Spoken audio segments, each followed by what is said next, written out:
Thank you. I call this meeting of the LAFCO Commission to order for April 13th, 2026. Will you please call the roll? Chair Shopay. Present. Vice Chair Burr. Here. Commissioner Mashburn. Here. Commissioner Vasquez. Commissioner Harley. Here. Alternate Commissioner Hernandez. Here. Alternate Commissioner Williams. Here. Alternate Commissioner Batchelor. Here. We have quorum. Thank you. Thank you. And will you please stand and join me in the pledge?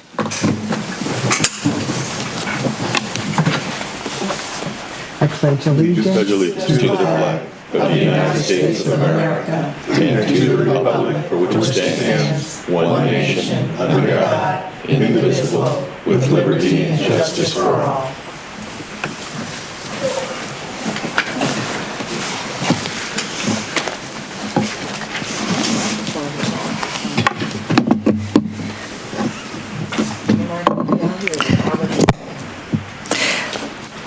Thank you. I'm good to see everyone here this morning. Thank you for coming. Our next item on the agenda will be any changes and approval to the agenda. Are there any? No, Madam Chair. Thank you. Our next item is our closed session, which we will go into first. We have several items to talk about, so please feel comfortable while we're gone, and we'll be back hopefully as soon as we can.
So we have the 5 cities that we're working with, the fire district, Rio Vista Montezuma Cemetery District. After we are able to approve the MSR, we'll be able to take an action on the sphere of influence here as well.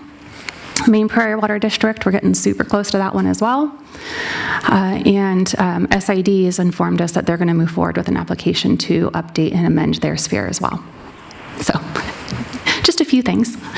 And our website, it's an ongoing process with the website, but there is a new law that came into effect where there's 2 new laws actually. One was to ensure that our website is ADA compliant, and we have in fact ensured that, and we contacted our consultant who helps us oversee our website, and they confirmed that yes, we are good and we comply with the law. So that was because that actually has to be done by this Wednesday.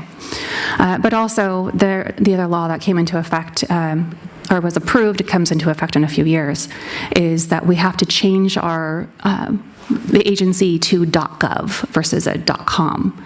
So we've already started that process, but there is a cost that will incur when we finally do the switch over, and so we're going to get that done this fiscal year.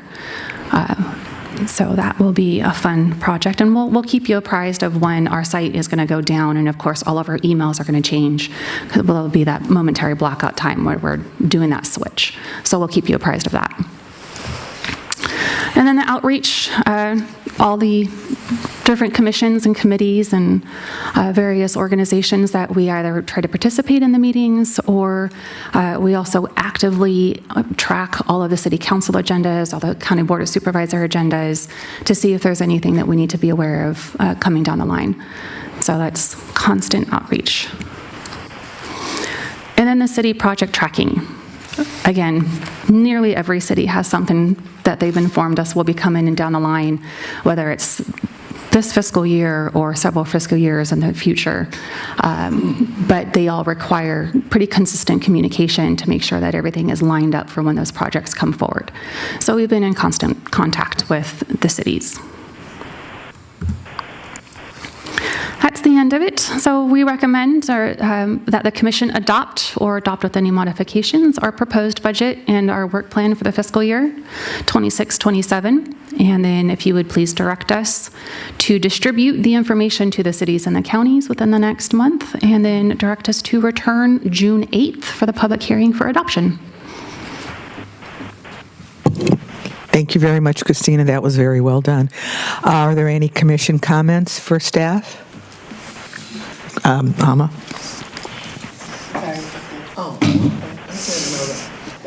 We have to share a microphone over here.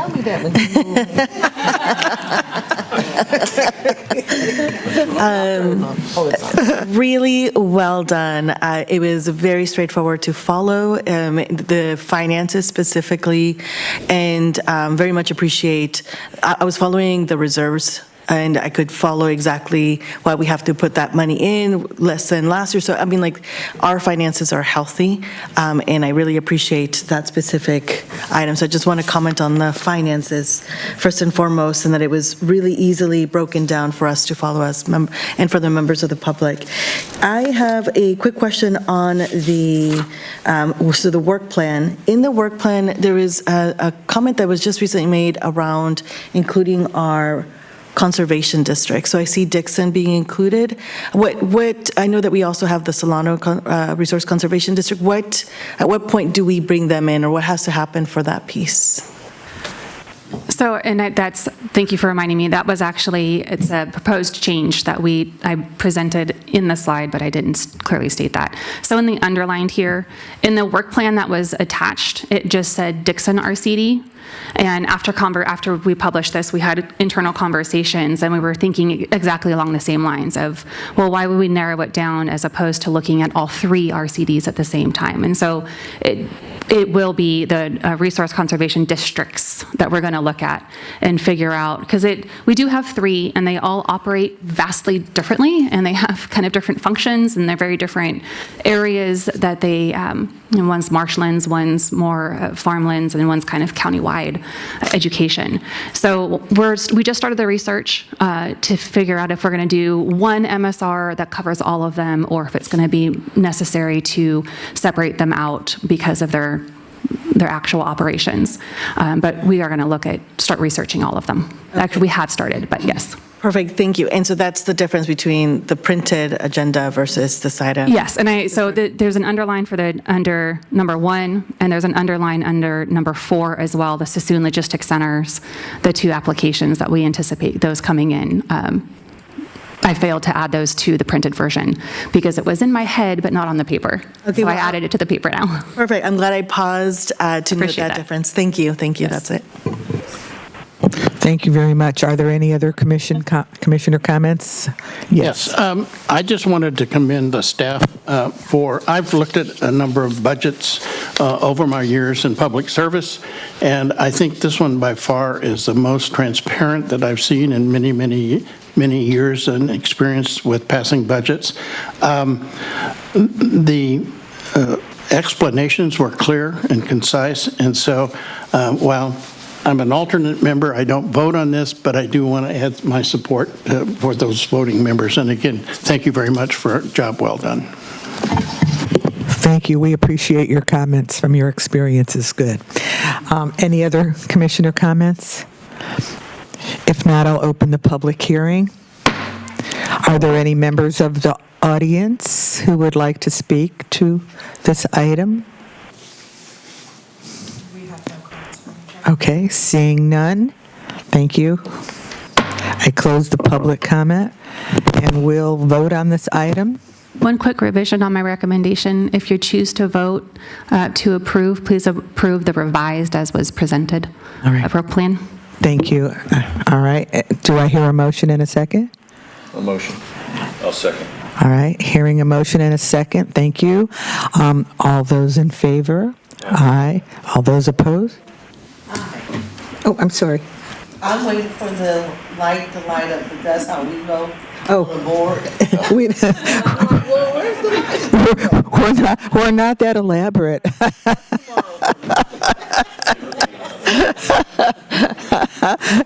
We could try that for next time.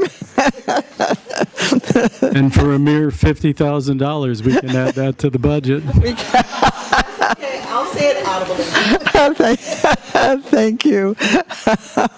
Seeing no, this motion passes. I'll go on to the next item, which are our business items. Item 10A, LAFCO Project 2023-17A is the Municipal Service Review for the Rio Vista Montezuma Cemetery District Draft. Public review. Rich? Thank you, Chair Chopay. Tyra Hasdovic has been working on this MSR, and will be presenting this draft municipal service review. And we'll call up, oh, there's Tyra. Hello. It's all yours, Tyra. Let's try that again. Good morning, Commissioners. So as Richard noted, my name is Tyra Hasdovic. I am a project specialist, and today we're going to review the public draft of the Rio Vista Montezuma Cemetery District. Just to save a lot of time, I'm just going to call it the district from here on out. So today we're simply sharing the information with you in preparation, actually we're in it, for a 30-day public review period. The California legislature authorized the creation of public cemetery districts in 1909. This law allowed local communities to assume responsibility for the ownership, maintenance, and operation of older cemeteries established in the mid to late 1800s. The establishment of this law created public cemetery districts whose primary functions are to provide reasonably priced interment services and to maintain cemeteries in perpetuity. There are approximately 256 public cemetery districts in the state of California, and here in Solano County, we have 5. Now, one thing I would like to bring to your attention is we are only highlighting 4 because those 4 are within LAFCO's jurisdiction. The Winter Cemetery District straddles the county line, and the majority of it is located within Yolo County, and therefore it is under the Yolo LAFCO's jurisdiction. So as shown on the map in green, the Rio Vista, as shown on the map in green, the district is located in the southeastern portion of Solano County. It was created in 1988 when the Rio Vista and the Montezuma Cemetery districts did a voluntary consolidation. So the district has 3 cemeteries. They have the Shiloh Cemetery, which is roughly 5 acres in size. They've got the Collinsville Cemetery, which is roughly 2.5 acres in size.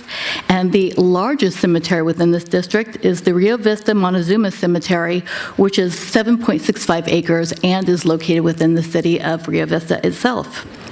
Each of these cemeteries were established in the mid-1800s.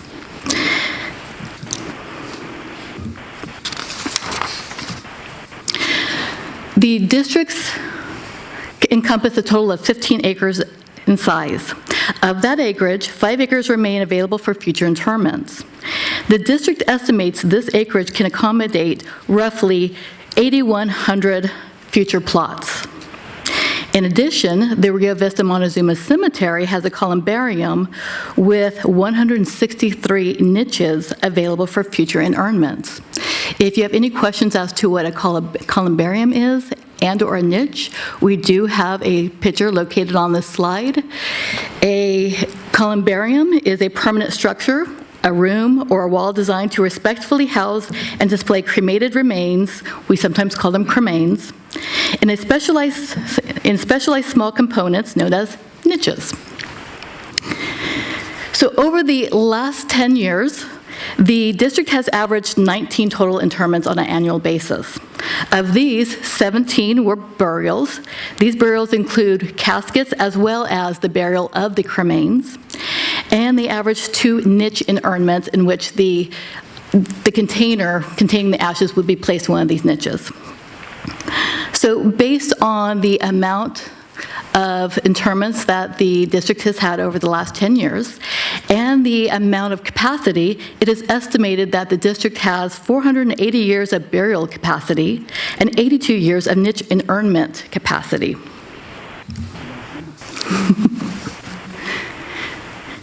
So the district has 2 funds.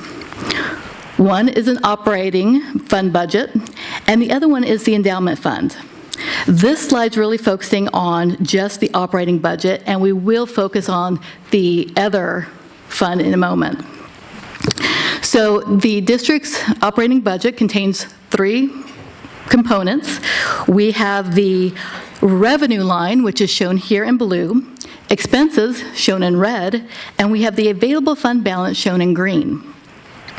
Between fiscal year 21 and 25, the district's revenue consistently exceeded its expenses. This allowed the district to grow its available fund balance. An available fund balance represents the cumulative difference between the district's operating surpluses and deficits. Generally speaking, it reflects the remaining cash balance after revenues have been applied to cover all of the district's operating expenses.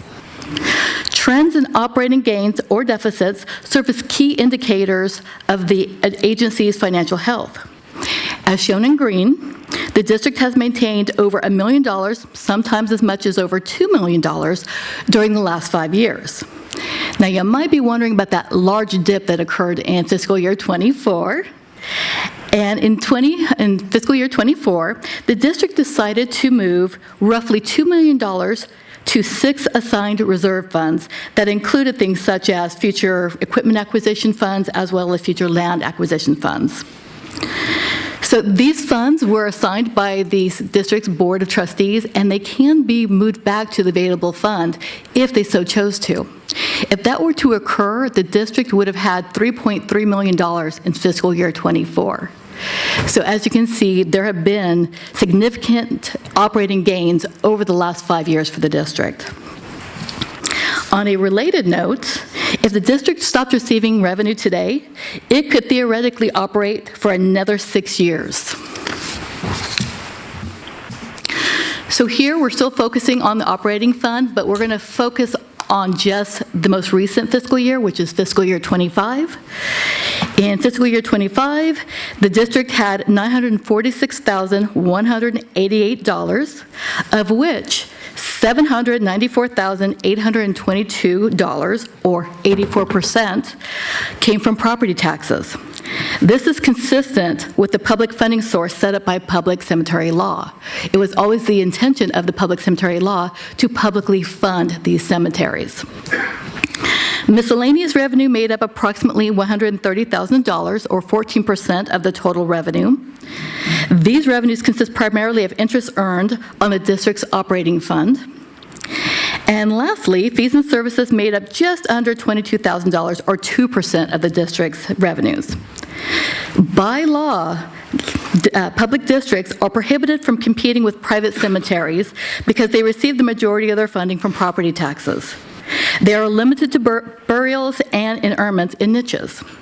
They cannot offer above-ground mausoleums, conduct funeral services, construct crematoriums, or sell monuments or markers. This helps even the playing field, if you will, between public cemetery districts and private cemeteries. The total expenses for last year was $636,078. 69% of these expenses were attributed to the cost for our salaries and benefits. In many businesses, salaries and benefits account for the majority of the operating expenses. This is especially true in service-based, professional, and labor-intensive industries. The cemetery industry is very labor-intensive. The district has 3 groundskeepers, and they spend about 75% of their time just maintaining the cemeteries. Services and supplies accounted for about $150,000, or 24% of all the expenses. 2 unique fees charged by public cemeteries districts includes an eligible non-resident fee and an endowment fee, both of which we will be covering in the upcoming slides. Then lastly, we have both the fixed assets. They accounted for 41% of these districts' expenses, and the other charges, which accounted for less than 1%. So as I mentioned, public cemetery districts are a little unique in terms of they are required to charge 2 specific fees in addition to the normal fees associated with providing burial services. So in some cases, people who reside outside the cemetery district can be determined to be eligible non-residents if they meet specific criteria identified by law. Eligible non-residents do not pay taxes that benefit the cemetery district, therefore they have to pay a special non-residential fee. So if you look here, we have all the fees that the district currently charges. And for this example, we chose a typical kind of burial. And that would include your burial plot being $900, a grave liner being $500. You have your opening and closing of the actual plot, which is an additional $1,000. And let's see, endowment, oh, here we go. The endowment fee for interment, that's $500. So we'll talk more about endowment fee in just one moment on the next slide. But you will also see, well, let me back up. So if you are a resident within this district, a typical burial is going to cost you just under $3,000. Now, if you are an eligible non-resident, you're going to be charged all those fees, but you're also going to be charged an additional $500 because, again, your property taxes did not go to this district. So they're making up for that. So we also have the fees for the niches, and it's very similar, except for the fact that the non-residential fee is, it is $500, so please excuse the typo on this slide. So residents pay $1,400, and the non-resident would be paying just $500 more, which brings the total up to $1,900. So, as I mentioned, there are 2 funds that this public cemetery district has. We did a quick overview of its operating fund, but we also have the endowment fund. So since 1985, all public cemetery districts have been required to collect endowment fees to fund the perpetual maintenance of district cemeteries. These funds are placed in a permanent fund known as the endowment fund. An endowment fund is a trust comprised of 2 components. You have your endowment principal.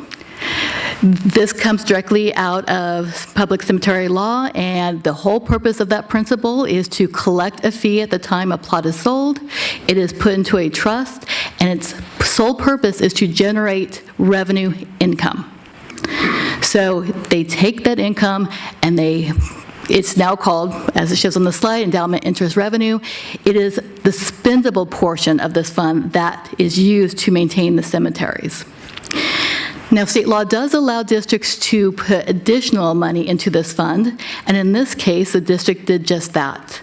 So about 10 years ago, the district decided to put an additional $800,000 into this fund to further ensure that the cemeteries will be maintained in perpetuity. So not only is that money there for that maintenance, but it also creates additional interest revenue.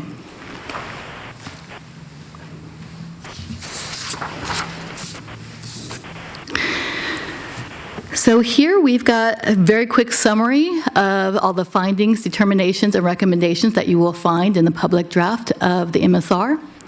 It has been found that the district operates both efficiently and effectively. In terms of its capacity, it has approximately 480 years of burial capacity and 82 years of niche capacity, and that doesn't take into account if they were to install additional columbariums that would hold additional niches. Finances, over the last 5 years, even further than that, we went back 10 years, the revenues have consistently exceeded the district's expenditures with sizable available fund balances as it continues to grow annually. Let's see, it is, let me see. Oh yes, we did mention also as part of the finances, back in '24, the district decided to place approximately $2 million into 6 designated unrestricted, that's the key, unrestricted reserves with sufficient funds to operate for another 6 years if revenues were to cease. And in terms of recommendations, it is recommended that the district go ahead and create a capital improvement plan and a strategic plan for best practices. As recently as a couple weeks ago, the district did reach out to us to let us know that they are currently in the process of creating both of these documents, which will further help them do their job both effectively and efficiently. And it is also recommended that the district consider some on-site improvements for some of their cemeteries. So upon a few staff visits to the cemeteries, it was noticed that the Rio Vista Montezuma Cemetery had some access challenges, being that we are not experts in terms of access. It is recommended that the district consider working with an engineer or a contractor with site access and improvement experience to explore options to enhance access and circulation to the site. Future considerations, and this is something that may or may not come back to the commission, so we did want to bring it to your attention, and it is within the document as well. The district has informed us that they are interested in pursuing the idea of potentially annexing the city, I should say the town of Ileton and Sherman Island. People who reside in these areas identify themselves as residents of Rio Vista, and the Rio Vista Montezuma Cemetery is the closest cemetery to them. And then it was also brought to our attention that the district is considering the purchase of the St. Charles Borromeo Cemetery. So here we just provided some slides just to kind of put things in perspective. There has been no analysis on either of these items. These are simply just information at this point in time. The town of Ileton, as well as the Sherman Island, is currently located within the Elk Grove Consumnes Cemetery District. It's also within Sacramento County. I should clarify that these areas are only within the sphere of the Elk Grove Consumnes Cemetery District. It's not in the district itself.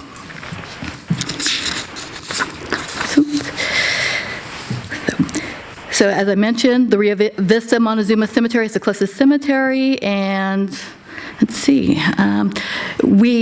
this one's going to take a little time for us to help the district with, because it does require a lot of coordination. It requires coordination with Sacramento County, with the Elk Grove Consumnes Cemetery Districts, and the Solano LAFCO. And it also requires additional tax sharing discussions between Solano and Sacramento counties. And as I briefly mentioned, the district is also considering the purchase of St. Charles Borromeo Cemetery. This is a very unique situation. In 2005, the district was given 2.45 acres of the 3.31 acre site. So if you look at the picture on the left, you will see that the Collinsville Cemetery, it abuts the St. Borromeo Cemetery, and often these two are confused as being one cemetery. In fact, they're not. The Borromeo Cemetery is currently owned by the Catholic Diocese of Sacramento. So the reason the district is considering purchasing this property is simply its close proximity to an existing district cemetery. It appears that St. Borromeo Cemetery is not routinely maintained, and the district is receiving a lot of calls about, needing the grass cut, things of that nature. And the district is currently working with the Catholic Church to potentially pursue this idea. So based on cemetery law, the district has a right and power to purchase any real property within the district that may be necessary or proper to carry out its purpose and intent of the powers granted by public cemetery districts. That's a long way of saying they can purchase this if an agreement is made between the two landowners. So that does conclude my presentation. This, again, was an informational item, so there is no action being taken today. We are within the 30-day public comment period. It began on April 8th, and it will close on May 8th. And as things stand right now, we are proposing to come back to the commission for an action on June 8th. So with that, I invite any questions or comments the commission may have. Thank you. Thank you, Tyra. That was well done. I do have a question. It appears that they have plenty of room for expansion for future growth, but I see that they have the columbarium. I'm not familiar with that term. That's just for the niches, right? And so if they have the actual casket for in-ground burial, do they have any plans for above ground? Like, is that, I think that's called a mausoleum, but I'm not sure. For above ground burial sites? That is a great question. The public cemetery law prohibits them from having mausoleums. Now, that might be a little confusing because these are older cemeteries, and you will see mausoleums in some of them. However, they were all constructed prior to 1934. Okay. So that's that little caveat in state law. If you had it, it was already established before 1934, of course you may keep it, and you are required to maintain it, but you cannot construct any new ones. Okay. And then the columbariums, they can build more of those if they so need to. Absolutely. Oops, sorry. Now you know what kind of music I listen to. I did have my phone off. I don't know why it did that. I'm not sure. It's off. My apologies. Thank you very much for that. So are there any other commissioner comments? Okay, I guess we'll start with down that way with Alma. I saw a hand raised. Oh, okay. Well, then we'll Honor start the order. All right. I saw 1, 2, 3. All right. It's on my Thank you. Really quickly, as this falls primarily within the 5th District of Solano County, I want to thank staff for their efforts on behalf of the district. And I also want to say that I'm very proud of the district because they work very diligently to make sure that they have the funds necessary and the land necessary to provide for the citizens within their district. And it takes a lot of effort, and I'm appreciative of their board and all their efforts. My question goes to the overlaps that we have within the various MSRs that go outside of the county. In every other aspect of LAFCO, there's a very solid concrete wall that says a city and a county can't, a district can't bridge a city and a county. A city and a county can't share. Nothing shall pass that line. But apparently, we can do that with a cemetery district. And how do we do that?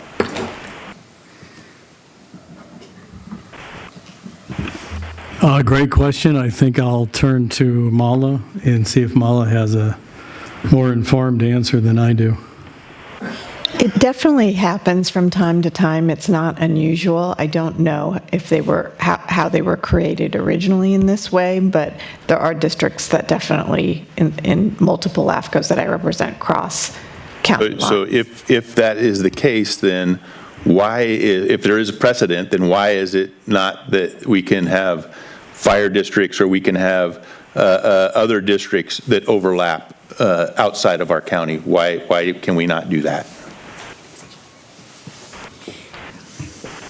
Why can a city and a county not share resources then or overlap? I don't know that we would create this issue as opposed to these issues already existed. We could try to give you a more refined answer, but I think these are historic. I guess what I'm saying is if they existed now, if they existed then, whatever law allowed for their creation at that time, unless it's been amended or changed, should still be in existence now, right? And if it isn't, what law changed that? That's what I would like to know. You don't have to answer it right this moment, but I would like to know that because I want to understand how and why those parameters changed, because there are issues right now within our county that under the old formula would benefit, right?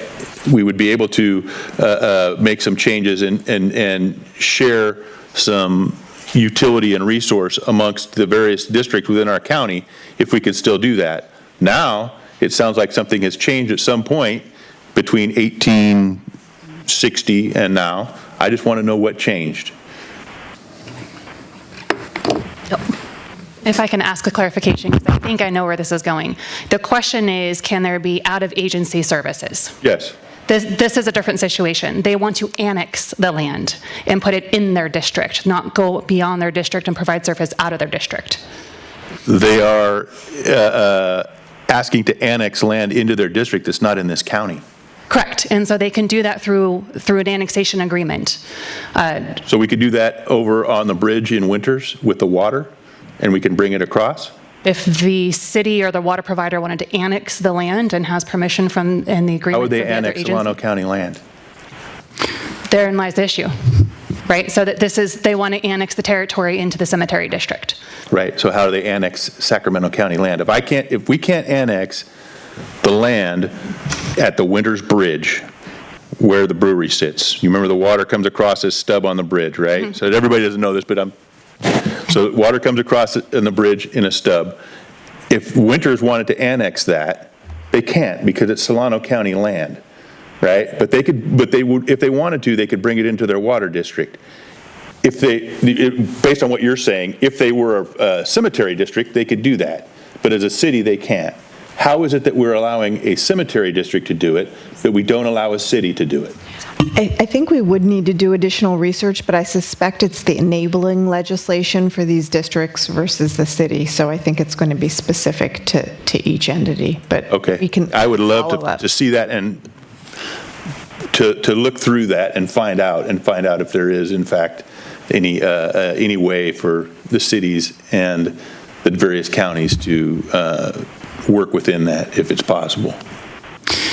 More on the cemetery, I have been in contact with Sacramento LAFCO, and they're not opposed. They just don't have enough time to work on it right now. So there is the consideration of the annexation. There's also the desire on both parties. I'm not in opposition. I just saw an opportunity. No, understood. Right. My question is not so much about the cemetery districts as it is about the overall legislation that enabled it so that could occur. I absolutely don't object to that. As was stated, the residents out there all consider themselves to be part of that community and want to utilize that service through the district. I don't have a problem with that. Understood, and we'll get. I just want to find out about the law that enabled it. Thank you. Okay, I guess you're next. It's all good. Thank you. Thanks. Chair. My question revolves around the unincorporated communities of Isleton and Sherman Island. Are they anticipating any future growth? If we're looking at cemetery being able to maintain it and keep it up, or do they anticipate any growth in those two areas?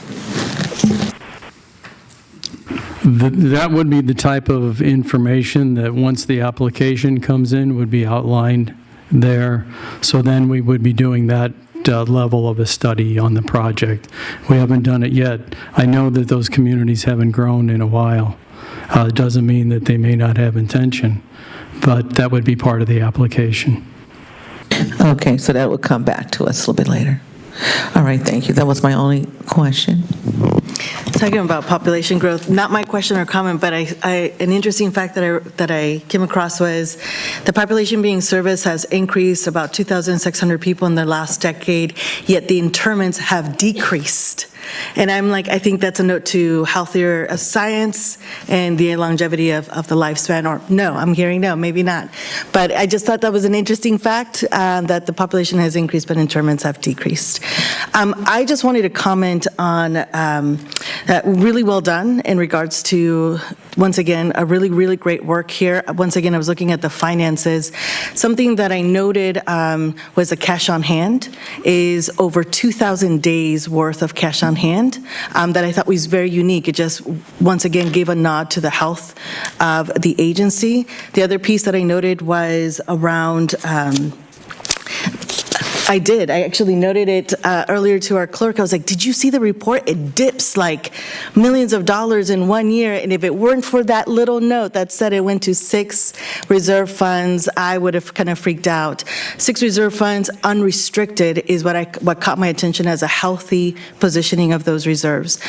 One thing that wasn't in the presentation, but I found healthy, was that it noted that although about over 75%, or around 75% of the budget goes to salaries and benefits, it did note the strategy around retirement benefits in the future, meaning that it is healthy today and it has a strategy to remain healthy financially for the current employees for the future. So all those pieces I felt, I just wanted to note specifically pointed back to the health of the organization financially. I also thought specifically the looking at the access points on the road, I felt was important to note as an area of investment for the future. And that was it. I just wanted to note those pieces. Thank you. Thank you very much. Are there any other commissioner comments? All right. Seeing. We noticed that as well, Commissioner, and you look at it and you see that it's growing population, but fewer people. And Tyra did do some research on that and studied it, and we actually talked to the city manager of Rio Vista about it, as well as the cemetery district. And it's because a couple of reasons. Number one, it's fairly heavily populated with Catholics, and they go to the Catholic cemetery. And number two, as a retirement community, a lot of people are going back to where they came from. Because it's striking to see that. So, and we do appreciate the comments about this is going to sound like I set it up, the digging we do for information, but we try our best. Thank you very much. Seeing no other additional commissioner comments, I'm going to open the public hearing. Do we have anyone in the audience who would like to speak to this? Please come forward. Thank you.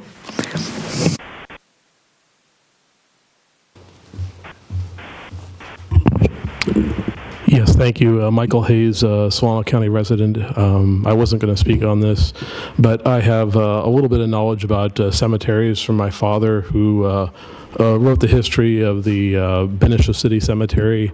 And two points I would like to bring up, partly based on the potential for future growth in the county. Well, the first is that the comment is that it looks like the amount of burials is declining, even though we have a higher population. And part of that, actually, which hasn't been discussed, is that fewer people are actually able to afford burials today. Cremation is more common, and often people just have their ashes scattered at sea or elsewhere. So that's affecting the number of burials today. And I just as an example, in the past, when somebody died, a family member could have obituary printed in the local newspaper for free. That was a service provided by a lot of the local newspapers. In the last 20, 30 years, newspapers have charged a lot of money just to print an obituary. And for my parents, for a 3-day obituary in the local newspaper was $2,500. So that really is an example of some of the cost increases that the general public has to deal with, and why maybe a lot of people aren't doing traditional funerals and burials anymore. But that really has to do with, again, we really don't know what the future is going to hold for the whole cemetery business. And I noticed there was on the screen there was a item about defunct cemeteries. And having grown up in the city of Vallejo, there's a couple of cemeteries in the city of Vallejo that are in exceptionally poor condition. One of them is the city-owned cemetery, the Carquina Cemetery on Benicia Road. But there's also a privately owned cemetery, rather large one that I believe is financially in some serious straits. So I'm just bringing it up as a matter of concern, and whether those two cemeteries are on the radar screen for potential acquisition in the future by the county for cemetery districts. I assume that's probably not something the county wants to pursue, but I'd like some sort of clarity on if potentially the county could find itself having to take over either the city-owned cemetery in Vallejo or this large privately owned cemetery. And I don't really want to say the name of that cemetery, but you may know which cemetery I'm talking about. Okay, thank you so much. Thank you very much. Our next comment. Hello, I'm Becky Birch, and I'm the chair of the Rio Vista Montezuma Cemetery District. Two things. Our entrance and exits are awful, and we have worked with an engineer, and there's nothing we can do because Caltrans is going to change the road right there. So we are waiting until the project's finished, and then we will go forward, hopefully find another option. And the other thing, the Rio Vista Cemetery is not Rio Vista Montezuma, it's just Rio Vista Cemetery. It's Rio Vista Montezuma Cemetery District, but the cemetery itself is Rio Vista Cemetery. Madam Chairwoman, if I may, please correct me if I'm wrong, but I do believe it is listed as the Rio Vista Montezuma Cemetery on your website. So if that's incorrect, I apologize. It might say Montezuma Cemetery District because our district is that, but like the cemetery in Rio Vista is just Rio Vista Cemetery. Because the Collinsville and Shiloh are in the Montezuma Hills, so that's why but I will check the website, but our sign on the outside of the cemetery says Rio Vista Cemetery. So just for that. And then one more thing, the sphere of influence for the Isleton and Sherman Island, just all of those people are buried at our cemetery, and we just think that we're supposed to be there for the public, and we want to include them and become a dual LAFCO cemetery district. So that's it. Thank you. Thank you very much for those points of clarity. We can check. She'll check her website. But thank you. Okay, I will close the public hearing. And we're taking no action on this. They're in their review period right now. So I believe we'll go on to our next item, which is item B, the Solano LAFCO project number 2023-16. Nope, did I forget something? No, it looks like it's going to be rescheduled. You have a comment on it. Oh, okay, thank you. the Solano LAFCO policies update, sphere of influence, and municipal service review policy draft for public comment and review. Rich, it says it will be rescheduled, but if you could give us some clarification. Absolutely. Thank you, Chair Chopay. We were intending to bring forward today a final draft policy for spheres of influence and municipal service review. Just a little background, we formed and have been meeting with, we formed a working group, and we've been meeting with 4 cities in the county, specifically Vacaville, Fairfield, Dixon, and Sassoon, as well as the community from the county, the planning director and the resource management director. So in meeting with these folks to discuss issues, concerns, and any clarifying edits that may be required regarding the spheres and the MSRs. These policies are foundational to LAFCO. And because of their importance and where we were at in our discussions, I asked that this item be taken out for now and be brought back later, because we believe it's really prudent to seek input from an ad hoc committee that comes from here as well, and that it's premature for us to bring a final draft to you today. We ask this to be pulled so that we can meet with a ad hoc committee, continue to meet with our work group, and give you the best and refined policy that you can. Question? Which therefore brings us to item C, is that correct? It will, yes, ma'am. Yes, question? She does, but I also, go ahead. Okay, It's up to you. Go ahead. go ahead. Rich, Commissioner Bird. I appreciate the working group, because I think it's really important to include those entities that are impacted. It's very, very important. Which brings me to a couple things I want to say, but it also relates to item C, is I think that it's imperative that your staff, work with these cities to kind of keep them informed on any new policies that may be coming and or changes to old ones. And, what's happening with the ad hoc committee. That's going to be very, very important. So that communication has to be top level.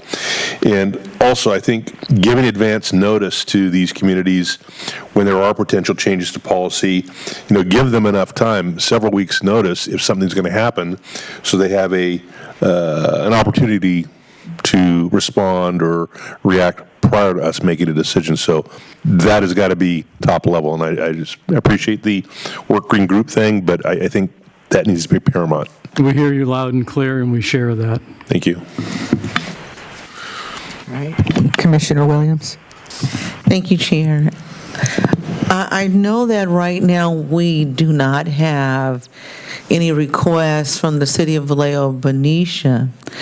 However, I did not hear those 2 cities as a part of that working group. And I think it's imperative that, although they don't have anything in the works, that they stay abreast, so that in the future, if they have any thoughts on this, going in the same direction, that they're made well aware. And so I just want to make sure that we're being inclusive with us working more closely regionally.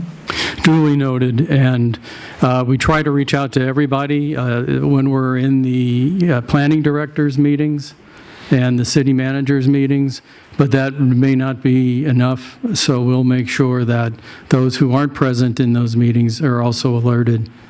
Because and you're going to hear a lot the next agenda item, but it's a regional planning coordinated effort. And it's really important for everybody to be on the same page. I agree. Thank you. With what Commissioner Williams said, I want it heard very loud and clear that I meant all cities, not just the ones that you mentioned, but I meant all cities need to be appraised of what's going on. Yes, sir. Great, good comments. So our item C then is the request to create an ad hoc committee for the sphere of influence and municipal service review policy. Are there any commissioners who would be interested, and how many people can we have on this committee? We're asking for two. Two, okay. One from a city, one from the county. Great, all right. Do I have a commission? All right, I am too. all right. You got two supervisors willing. I'm willing as a city representative. Okay, so we've got a city person, and I'll let the two county people.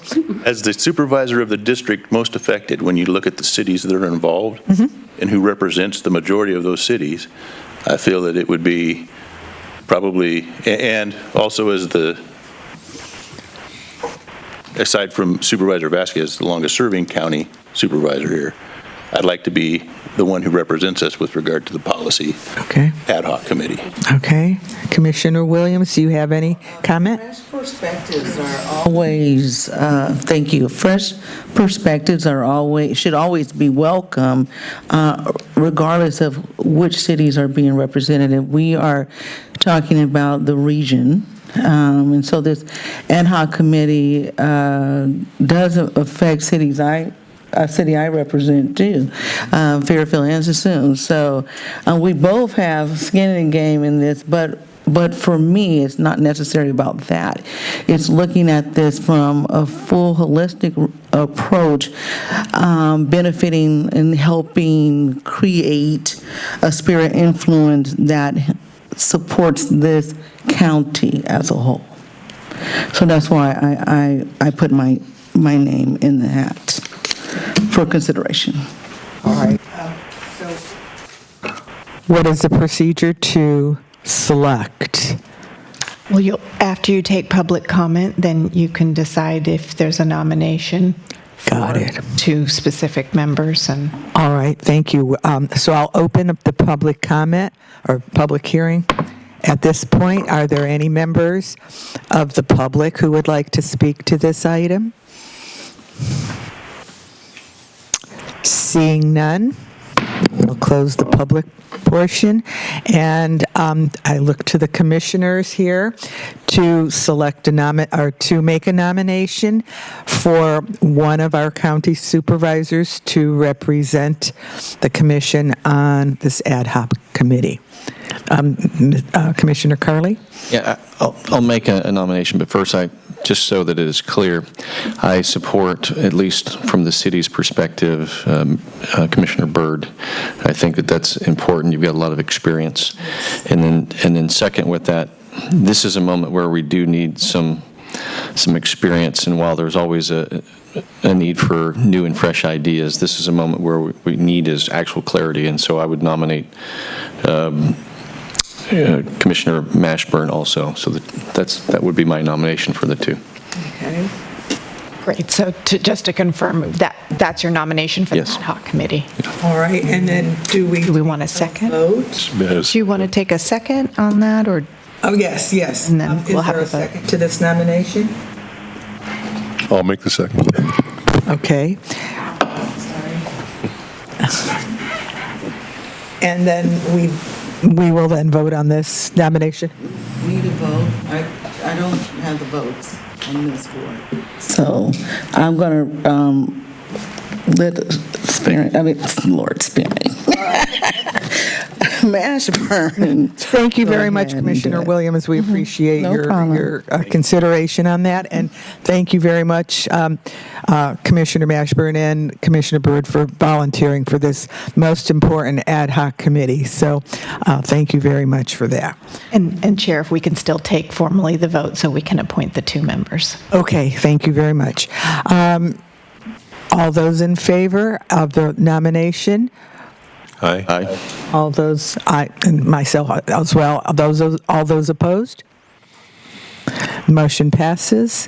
Thank you very much. We appreciate it.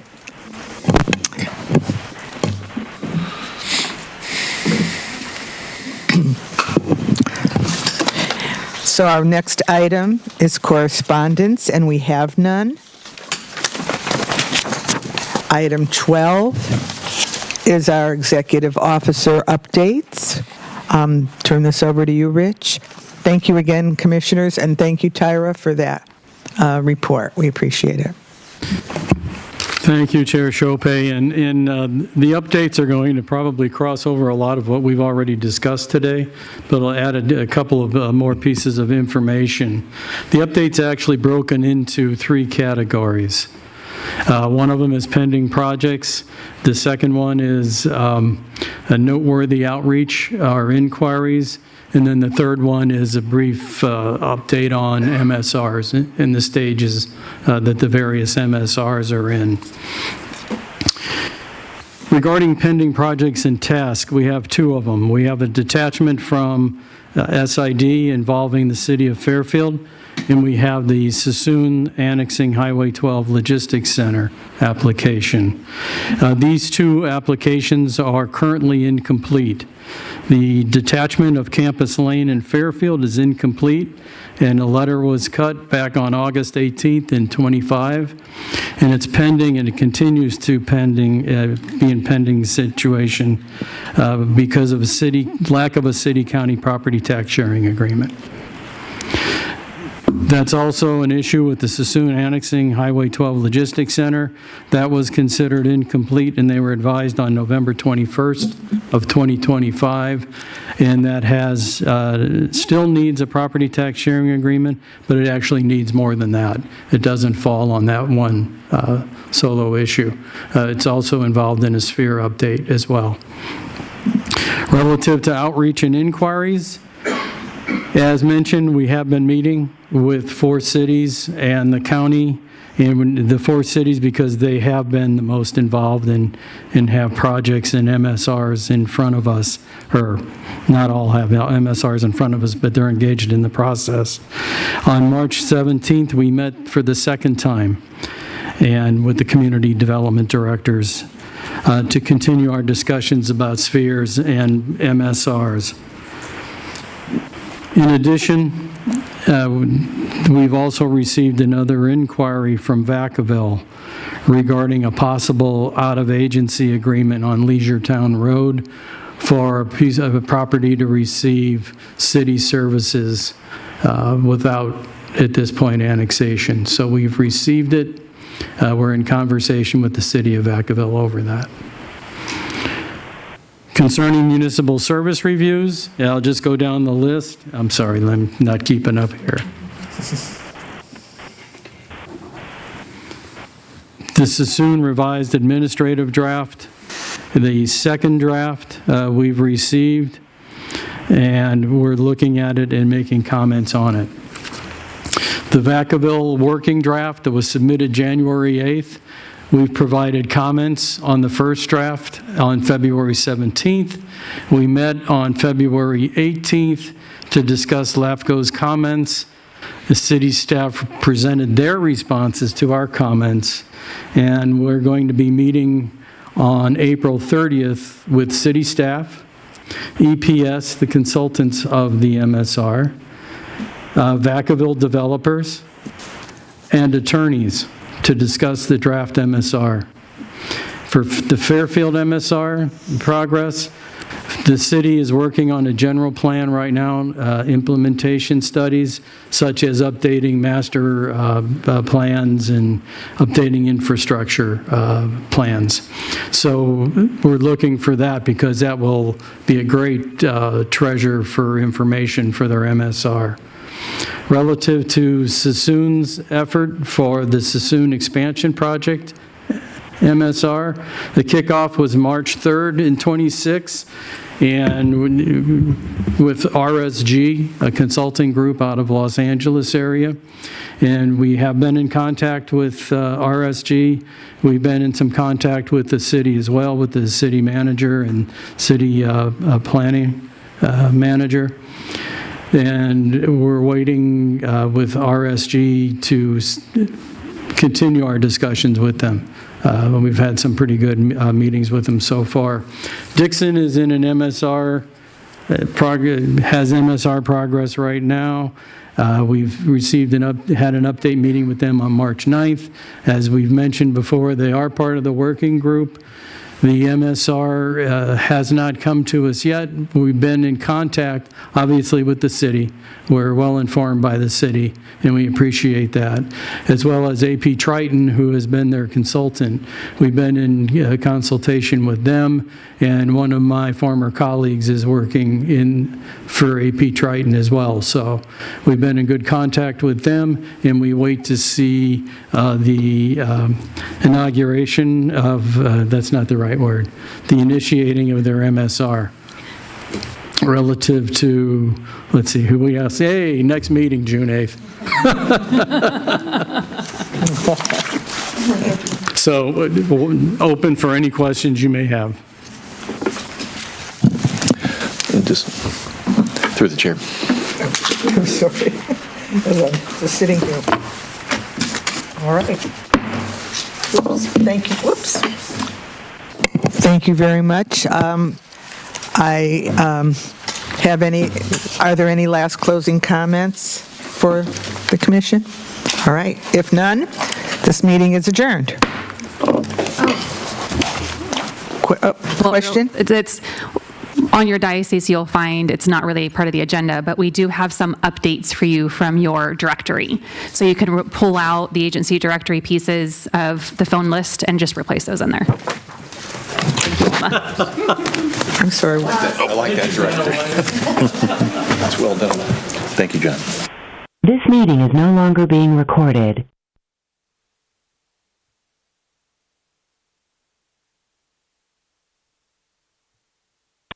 Thanks for using WebEx. Visit our website at www.webex.org.